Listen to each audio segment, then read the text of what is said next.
লাচিত বৰফুকনৰ 400 বছৰীয়া জন্মজয়ন্তী উপলক্ষে আমাৰ চিমেণ্ট চাপৰি গাঁও পঞ্চায়তে এদিনীয়া বৰ্ণাঢ্য কাৰ্যসূচীৰে এই অনুষ্ঠানটো আমি আয়োজন কৰিছিলোঁ।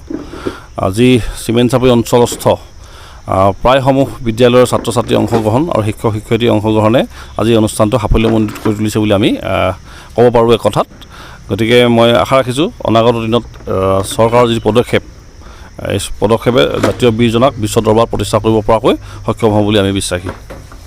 আমি আজি পুৱাৰ ভাগত মাল্যাৰ্পণ আমাৰ লাচিত বৰফুকনৰ প্ৰতিচ্ছবি মাল্যাৰ্পণ কৰাৰ পাছতে আমাৰ ৰচনা প্ৰতিযোগিতা ছাত্ৰ ছাত্ৰীসকলৰ মাজত ক খ গ এনেকৈ ধৰণে প্ৰাথমিক বিদ্যালয়, মধ্য ইংৰাজী বিদ্যালয় আৰু উচ্চ ইংৰাজী বিদ্যালয়ৰ মাজত ৰচনা প্ৰতিযোগিতা 3টা পৰ্যায়ত, বক্তৃতা প্ৰতিযোগিতা লাচিত বৰফুকনৰ ওপৰত তাৰো তাকো 2টা পৰ্যায়ত অনুষ্ঠিত কৰা হ'ল। চিত্ৰাংকন প্ৰতিযোগিতা লাচিত বৰফুকনৰ ওপৰতে অনুষ্ঠিত কৰা হ'ল আৰু ৰাইজৰ বিশেষকৈ ছাত্ৰ ছাত্ৰীসকলে বিপুলভাৱে আদৰণি জনাইছে আৰু সহযোগিতা কৰিছে। পঞ্চায়ত ভিত্তিক ৰচনা প্ৰতিযোগিতা অনুষ্ঠিত কৰা হয়, পঞ্চায়ত ভিত্তিত আমি ৰচনা প্ৰতিযোগিতা কৰিছিলোঁ। তাৰ ভিতৰতে প্ৰথম বিভাগত 3গৰাকীকৈ ব্যক্তিয়ে, মহিলাই বিশেষকৈ পুৰস্কাৰ পাবলৈ সক্ষম হ'ল। দ্বিতীয় পুৰস্কাৰ 2গৰাকী আৰু তৃতীয় পুৰস্কাৰো 3গৰাকী আমাৰ চিমেণ্ট চাপৰিৰ স্থানীয় উদ্যোগী মহিলাই স্থান লাভ কৰিবলৈ সক্ষম হ'ল।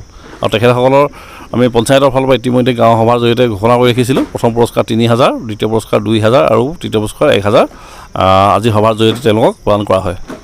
ধন্যবাদ।